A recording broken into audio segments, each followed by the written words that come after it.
विज्ञान धोरण 6 प्रथम सत्र चैप्टर नंबर 1 चालो इतिहास विषे जाणीए। तो तमारा छठा धोरणनी अंदर एक रसप्रद विषय इतिहास तरीकेनी जानकारी छे ए आपवामां आवेली छे। इतिहास विषय एवो छे के एनी अंदर आपणे भूतकाळ अने वर्तमान बंने बाबतनी माहिती छे आपणे प्राप्त थाय छे। तो इतिहास छे एनी अंदर अर्थशास्त्र भूगोळ राजकीय प्रवृत्ति संगठनों वगैरेनी माहिती छे आपवामां आवेली छे। तो भूतकाळने जाण्या वगर वर्तमाननी माहिती छे आपणे प्राप्त थती नथी। तो भूतकाळनी साथे वर्तमान छे ए जोडायेलो छे। केवी रीते? तो के भूतकाळनी अंदर आपणे एवो प्रश्न थाय के ज्यारे अग्निनी शोध नहोती थई त्यारे माणस छे केवुं जीवन जीवतो।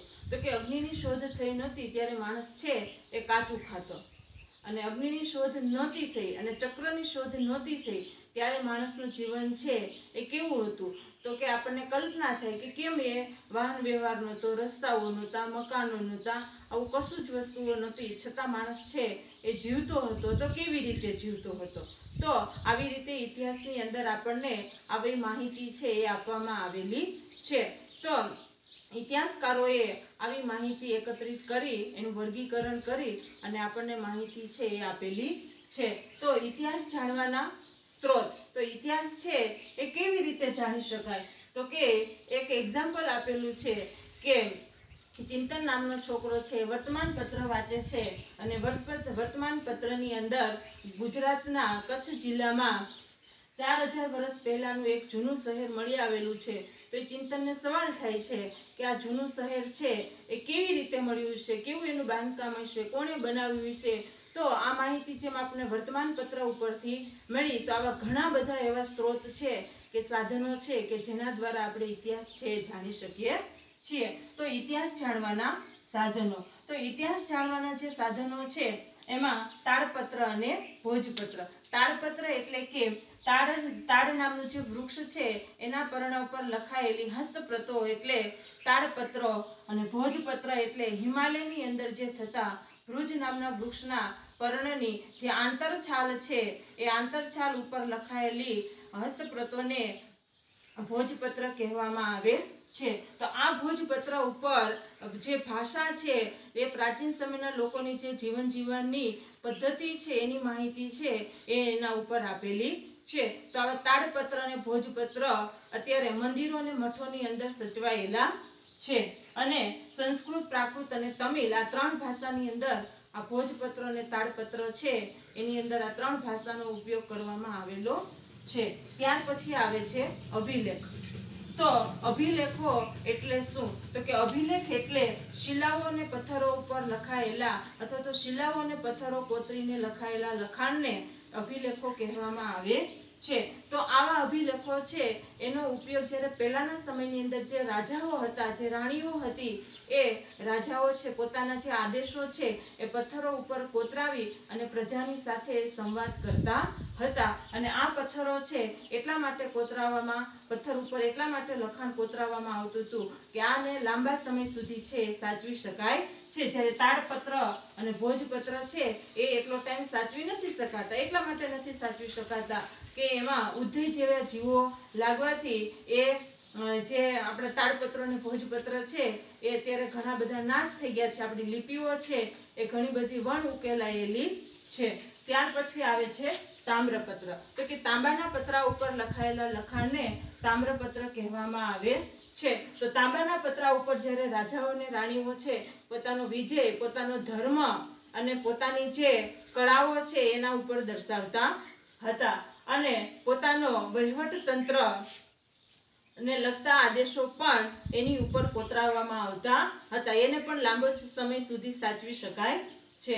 ત્યાર પછી આવે છે સિક્કા કે જે સૌથી મહત્વના છે કે જેને લાંબા સમય સુધી સાચવી શકાય છે।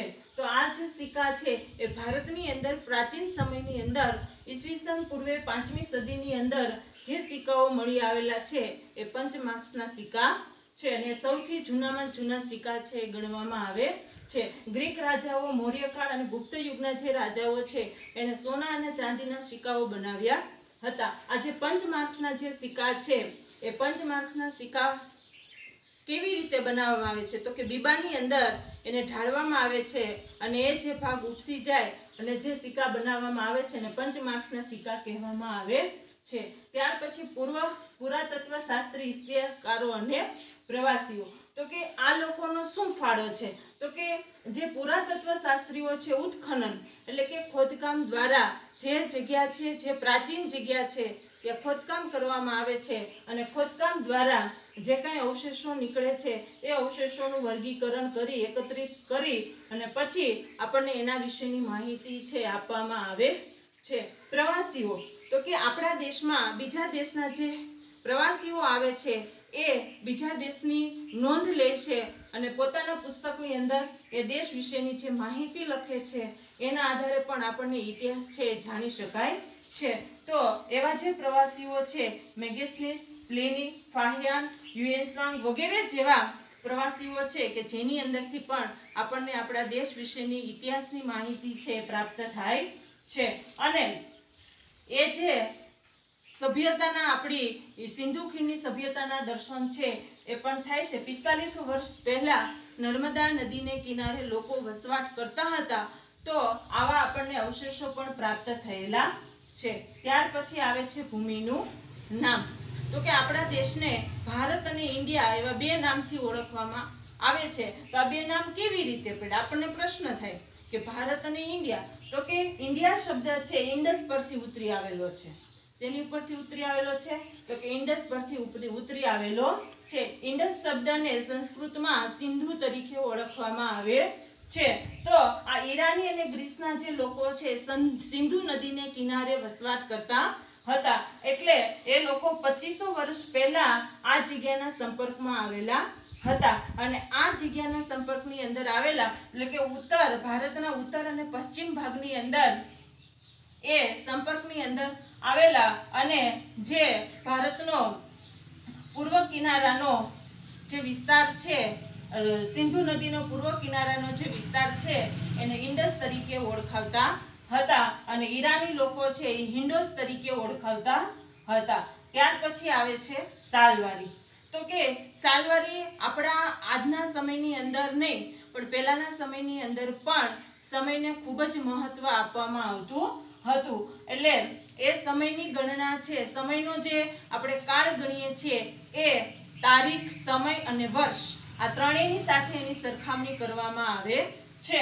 તો આપણે વારંવાર લખીએ છીએ ઈસવીસન અને ઈસવીસન પૂર્વે. તો કે ભગવાન ઈસુ જે ખ્રિસ્તી ધર્મના સ્થાપક છે એના આધારે, એના જન્મને આધારે આ સાલવારી છે નક્કી કરવામાં આવેલી છે. તો કે એડી એટલે કે ઈસવીસન 2000 વર્ષ. તો ભગવાન ઈસુનો જે જન્મ થયો છે એ જન્મ પછીના 2000 વર્ષ. બીસી એટલે કે ઈસવીસન પૂર્વે 2000 વર્ષ પહેલા, એટલે ભગવાન ઈસુનો જન્મ નથી થયો એ પહેલાના 2000 વર્ષ. આવી રીતે એ સમયને છે ગણવામાં આવેલો છે.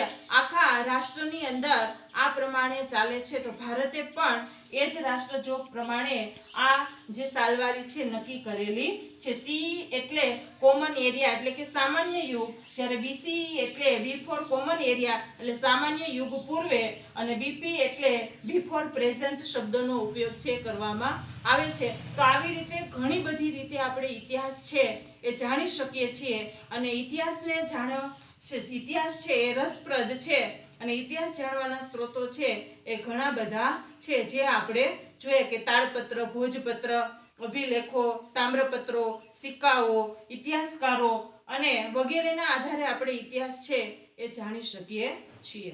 સાલવારી છે આપણે જોયું કે એડી અને બીસી એનો આખો ચાર્ટ છે એ આપેલો છે. તો એડી અને બીસી નો ચાર્ટ છે કે ભગવાન ઈસુના જન્મ પહેલા અને ભગવાન ઈસુના જન્મ પછીની જે વાત. તો એ ચાર્ટ અહીંયા આપેલો છે. તો ચાર્ટની અંદર આપણને અહીંયા 0 છે, તો અહીંયા આપણને સદી આપેલી છે કે પહેલી સદી, બીજી સદી, ત્રીજી સદી, ચોથી સદી અને પાંચમી સદી. તો આ બાજુ આપણને આપેલી છે બીસી, તો કે પહેલી સદી, બીજી સદી, ત્રીજી સદી, ચોથી સદી અને પાંચમી સદી.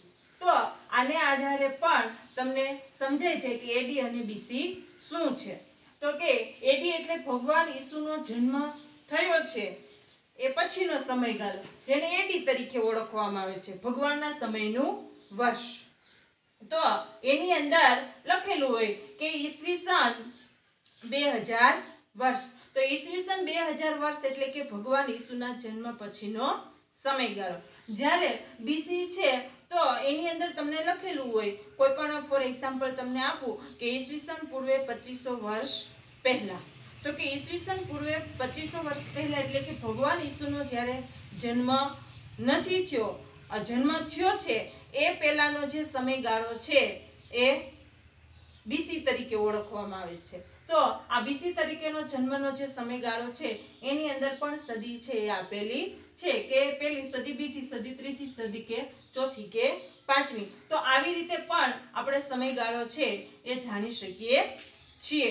તો આ જે ઇતિહાસ છે એની અંદરથી ઇતિહાસ જાણીએ, અને ઇતિહાસ જાણવાના જે સ્ત્રોતો છે, આવા ઘણા બધા સ્ત્રોતો છે કે જેના આધારે આપણે ઇતિહાસ છે એ જાણી શકીએ છીએ. અને ઇતિહાસ જાણી અને તો આપણને ખ્યાલ આવે કે આપણા પૂર્વજો છે એ કેવા હતા, શું ખાતા, શું પીતા, ક્યાં રહેતા, કેવા કેવા એના રીત રિવાજો હતા, કેવી કેવી એની માન્યતાઓ હતી, કેવા એના પોશાક હતા, કેવો એનો ખોરાક હતો. તો આ વિશેની માહિતી છે આપણને ઇતિહાસ જાણી એના આધારે મળે છે. અને પુરાતત્વ શાસ્ત્રીઓ છે, ઇતિહાસકારો છે એ સતત આની ઉપર જે પ્રાચીન જગ્યાઓ છે ત્યાં ખોદકામ કરી કે ઉત્ખનન કરી અને અવનવા અવશેષો છે એમને પ્રાપ્ત થાય છે, અને એ અવશેષોને આધારે એ માહિતી મેળવે છે કે આ અવશેષો છે એ કેટલા વર્ષ જૂના છે.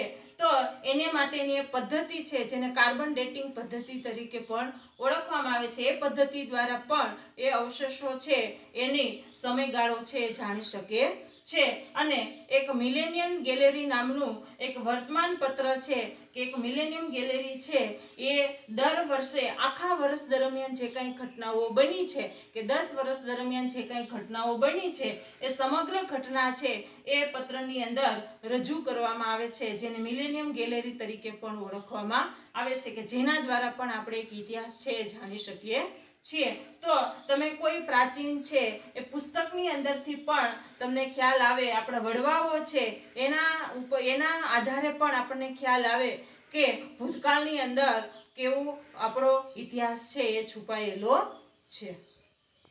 જ્યારે ચક્રની શોધ નહોતી થઈ ત્યારે માનવી છે એક જગ્યાએથી બીજી જગ્યાએ જવા માટે એ પગપાળા ચાલીને જતો. તમે કલ્પના કરો કે જ્યારે ચક્રની શોધ નહોતી થઈ ત્યારે માનવીને કેટલી તકલીફ પડતી હશે, માનવી છે એ કેવી રીતે જીવન જીવતો હશે. આવી બધી બાબતોની માહિતી છે આપણને ઇતિહાસની અંદરથી પ્રાપ્ત થાય છે. અને આ સામાજિક વિજ્ઞાન જે વિષય છે એની અંદરથી આપણને આવી રસપ્રદ માહિતીઓ છે એ પ્રાપ્ત થાય છે. અને આ જે રસપ્રદ માહિતીઓ છે આપણને આપણો જે પુરાનો ઇતિહાસ છે, આપણો જે ભૂતકાળ છે એ જાણવા માટેની આપણને એક તક છે એ મળે છે.